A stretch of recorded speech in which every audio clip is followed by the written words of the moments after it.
Fellow Disciples by Victor Yap and Doris Mock. Chapter 16. Prayer Speaks Louder Than Words. Matthew chapter 26, verses 36 to 46.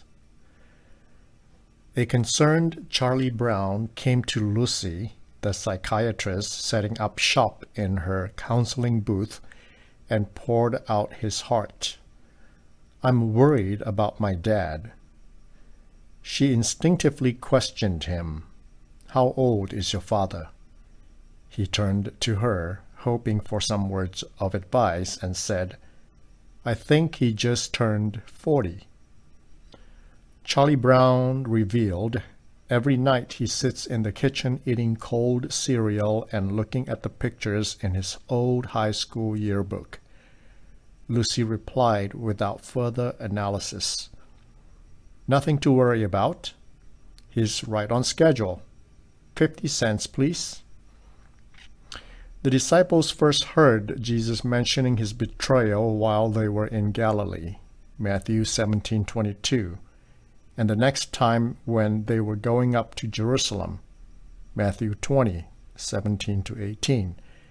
But now, on the last night they were together in Jerusalem, they heard him repeating the same thing, whether breaking bread together, Matthew 26:21 and 23, or heading to Gethsemane, Matthew 26:45 and 46. Altogether, Jesus used the word betrayed on himself as many as 6 times in Matthew. It would make any normal and sane man nervous, sorrowful, and helpless. Jesus, however, urged the disciples to watch and pray. Instead, for the 3rd time, verse 44, Jesus found his closest 3 disciples sleeping because they were tired. What would you do if things are not what you are expecting or what you can fix, when all is doom and gloom, when you feel abandoned, alone, or afraid? When things are over your head, do you get down on yourself or get down on your knees in prayer? First, prayer is proactive, not passive. Matthew chapter 26, verses 36 to 38. Then Jesus went with his disciples to a place called Gethsemane, and he said to them, "Sit here while I go over there and pray." He took Peter and the 2 sons of Zebedee along with him, and he began to be sorrowful and troubled. Then he said to them, "My soul is overwhelmed with sorrow to the point of death. Stay here and keep watch with me." Living in Monterey Park was an interesting experience as far as home security was concerned. We lived in a house without an alarm system, but it came with bars installed all over the windows, even the bathroom windows. Iron bars are unsightly, but we never had a burglary in the 5 years I had lived there. After that, we lived 5 months in an apartment without iron gates, steel bars, or alarm system. We secured all the windows with the use of sticks, broomsticks, and rods, except for a non-ventilated bathroom that we left open an inch of window space to rid the room of moisture. The tiny stick propping one end of the window did not work. Burglars broke into the apartment, ransacked the entire place, and gave us sleepless nights. Later, we moved to a home that has a security alarm installed. You have 15 seconds to arm or disarm the alarm. Testing its effectiveness, my wife set the alarm from inside, walked all over the place, and grumbled at the alarm's non-response. It eventually sounded when she reached certain spots. The 2 imperatives Jesus gave his closest 3 disciples were to stay and watch, verse 38. Stay is passive, but watch is active. Stay is the place and watch is the practice. Stay is to abide, but watch is to alert. The letter watch is repeated thrice, verses 38, 40, and 41 in the passage, more than any chapter of the Bible, out of which 2 of the 3 are imperatives, verses 38 and 41.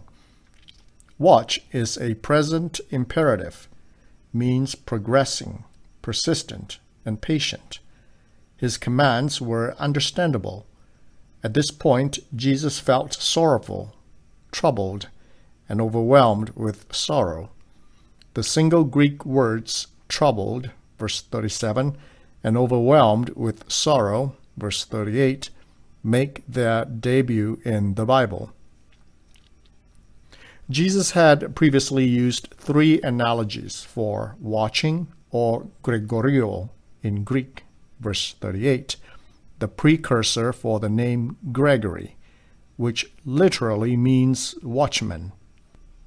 Elsewhere in the Bible, Jesus used this word to describe a homeowner's vigilance in guarding his house from break-ins had he known at what time of night the thief was coming.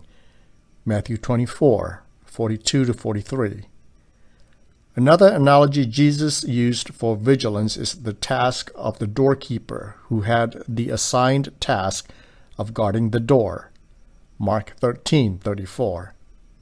Have you noticed that big wholesale markets like Costco and Sam's Club have employees at the entrance and exit doors to check if shoppers have membership cards, if they have receipt for the goods, and that the items on the receipt tally with the items in the cart before the employees slash a line across the receipt with a highlighter to signify approval.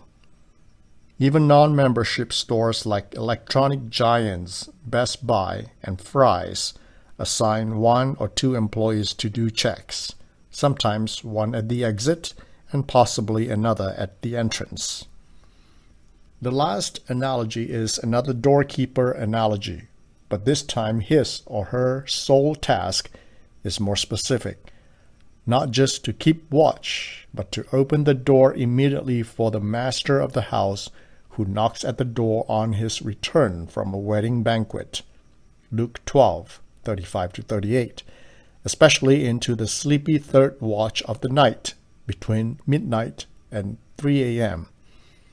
Jesus expects us to be aware, attentive, and alert, even in doing small jobs and managing odd jobs, such as opening the door.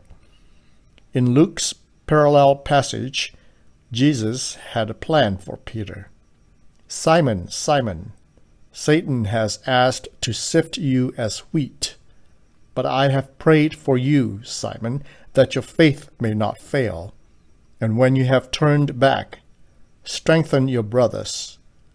Luke 22:31-32.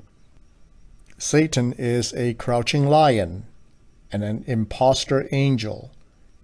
He masquerades as an angel of light, 2 Corinthians 11:14, looking for believers to devour. 1 Peter 5:8-9. Sleepy and sorrowful believers are the perfect appetizer, snack, and prey. Are you alert to the devil's schemes? Have you submitted yourself to God? Come near him. James 4:7-8. Have you allowed him to put a foot in your door, to plant a thought in your mind, to lend a hand in making decisions? Second, prayer is purposeful, not pessimistic. Matthew chapter 26, verses 39-41. Going a little farther, he fell with his face to the ground and prayed, "My Father, if it is possible, may this cup be taken from me.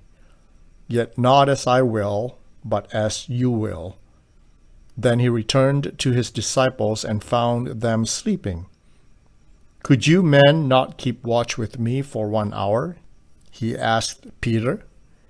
Watch and pray so that you will not fall into temptation. The spirit is willing, but the body is weak. Napoleon was asked in exile why the British had prevailed at Waterloo. Did the British have better training? Did they have more soldiers? He said, "Well, it wasn't because they were better trained. We were. It wasn't because they were more of them. There were more of us." "Well then, General Napoleon, why did they prevail?" was the next question. He answered, "The British won at Waterloo for one simple reason, because they fought 5 minutes longer." About a century ago, Charles H. Brent said, "Only he who flings himself upward when the pull comes to drag him down can hope to break the force of temptation. Temptation may be an invitation to hell, but much more it is an opportunity to reach heaven. At the moment of temptation, sin and righteousness are both very near the Christian, but of the two, the latter is the nearer." Jesus next told the disciples, especially Peter, James, and John, why they need to be watchful, or the purpose, infinitive. "Watch and pray so that you will not fall into temptation. The spirit is willing, but the body is weak." Verse 41. A Russian proverb says, "There is no heart so hard that knife of temptation cannot cut into it." The words temptation, verse 41, and test share the same root word in Greek. Differing between the two is unnecessary. The temptation is a test of whether one's dependence is on God or self, an opportunity to turn to Him or an occasion to turn from Him. It's been said, temptation is not sin, but playing with temptation invites sin. Temptation can cause us to succumb, sink, sin, or stand.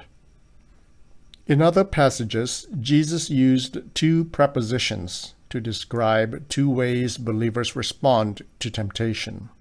One is to fall into when they are tempted, Luke 8:13, in reference to soil people who believe for a while, but in the time of testing, they fall away, Luke 8:13. They fall away because not only did the rising sun scorch the plants, Mark 4:4-7, but that they had no moisture, Luke 8:6, and not much soil, Matthew 13:5-6. The other response is to remain through, diameno, Luke 22:28, in the context of charging the disciples to stop disputing who was the greatest, but to stand by him in his trials, Luke 22:28. In this Greek rendition, they enter into eis erkomai, or walk right into temptation, verse 41. None of us are born mentally, emotionally, or spiritually strong or sufficient. Prayer to God allows us to counter, combat, and contain the weak flesh, the spineless body, and the fallen nature. Jesus is our model for preventive prayer. He prayed early in the morning, Mark 1:35. He prayed till evening, Mark 6:46. Matthew 14:23. He prayed at night, Luke 6:12-13, and overnight, especially before picking the 12 apostles, Luke 6:12-13. Gethsemane was his last uninterrupted private prayer session with the Father. He prayed to the Father when he was sorrowful and troubled, verse 37. But the gulf grew to the point that his soul was overwhelmed with sorrow, to the point of death, verse 38. Luke 22:44 said Jesus suffered agonia, or agony, this last time, and that his sweat was like drops of blood falling to the ground. Luke 22:44. Hebrews 5:7 wrote that Jesus offered up prayers and petitions with loud cries and tears to the one who could save him from death. Did you pray when you are discouraged, depressed, defeated, or deserted? Did you pray steadfastly when you have problems with others, when you are dissatisfied with yourself, when the world is about to cave in, and when things are beyond your control? Third, prayer is participation, not presumptuous. Matthew chapter 26, verses 42 to 46. He went away a second time and prayed, "My Father, if it is not possible for this cup to be taken away unless I drink it, may your will be done." When he came back, he again found them sleeping because their eyes were heavy. So he left them and went away once more and prayed the third time, saying the same thing. Then he returned to the disciples and said to them, "Are you still sleeping and resting? Look, the hour is near, and the Son of Man is betrayed into the hands of sinners. Rise, let us go. Here comes my betrayer." Have you heard of Satan's Beatitudes? It goes like this: "Blessed are they who are tired and busy to go to church on Sunday, for they are my best workers. Blessed are they who are bored with the minister's mannerisms and mistakes, for they get nothing out of the sermon. Blessed is the church member who expects to be invited to his own church, for he is part of the problem instead of the solution. Blessed are they who gossip, for they cause strife and divisions that please me. Blessed are they who are easily offended, for they soon get angry and quit. Blessed are they who do not give their offerings to carry on God's work, for they are my best helpers. Blessed is he who professes to love God, but hates his brother and sister, for he shall be with me forever. Blessed are the troublemakers, for they shall be called the children of the devil. Blessed who have no time to pray, for he will be easy prey." Peter's willingness to go to prison and to death, Luke 22:33, was in sharp contrast to Jesus' willingness to drink the cup and to do the Father's will. Peter's declaration of death was of a display of chivalry, not an act of commitment, 33-34, self-promotion, and not self-sacrifice. God did not call us for martyrdom, but ministry. He had called us for service, not suicide. Jesus is not interested in brave, fighting, and inspirational words. He recognizes confession from profession, distinguishes willingness from willfulness, and separates faithfulness from feistiness. True prayer is selfless. Jesus did not ask the disciples to pray for him, but to pray with. Verse 38, meta, him, and pray like him. His prayer was a spiritual battle and a cosmic struggle. He needed their commitment rather than their company in prayer. He asked, "My Father, if it is possible," verse 39, before he submitted. "My Father, if it is not possible," verse 42, and began by deliberating.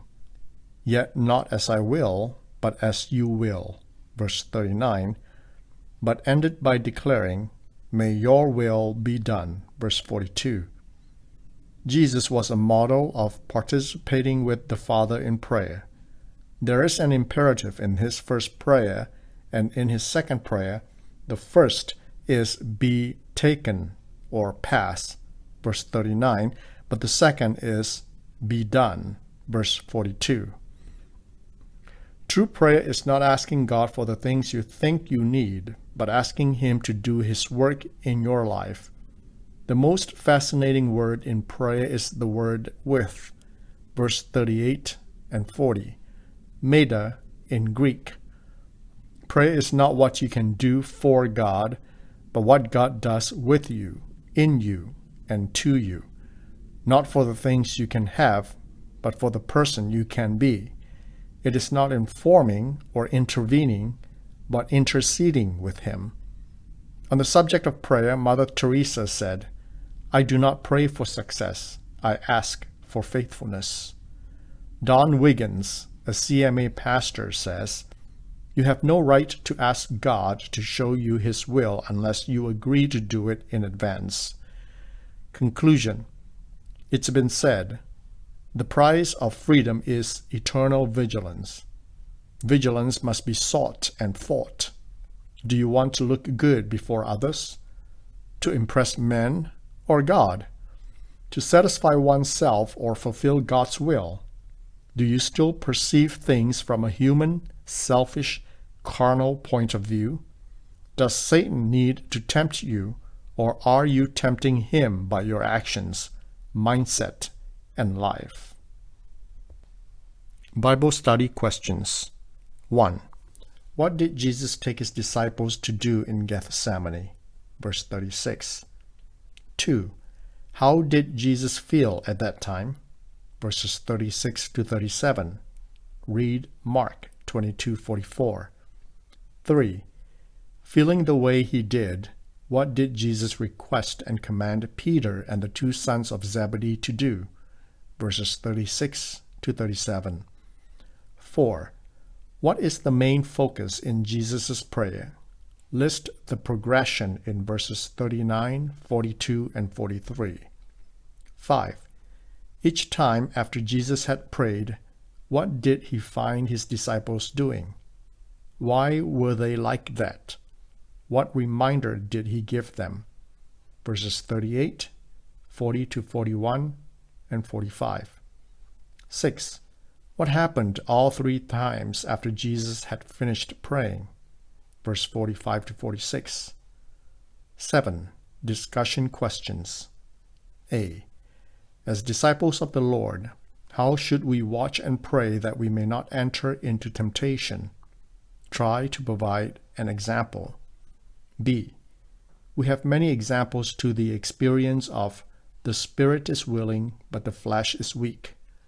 Try to share an account of overcoming the weakness of the flesh. C.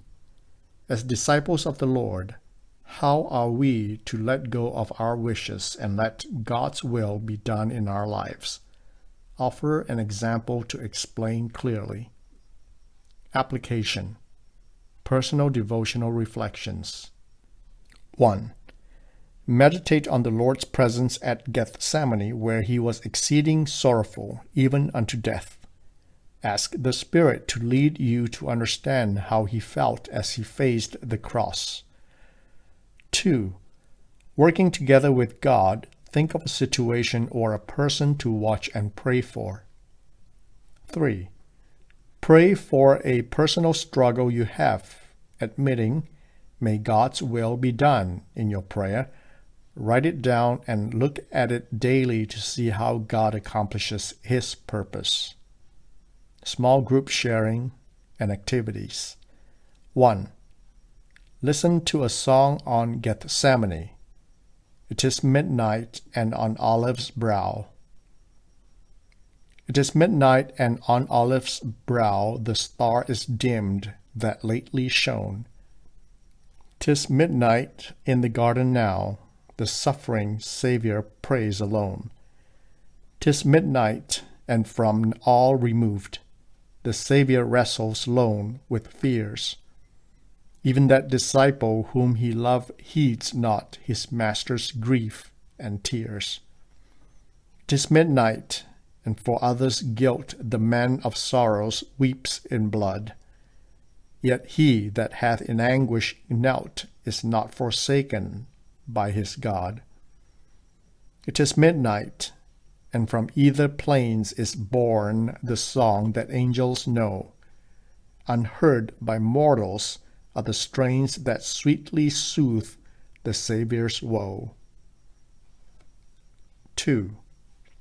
Enjoy from various Google Images the unique distinctive of the pictures depicting Gethsemane, especially with the disciples in it. After each study, always encourage members to share one lesson learned about being Jesus' disciple or one act to practice as his disciple.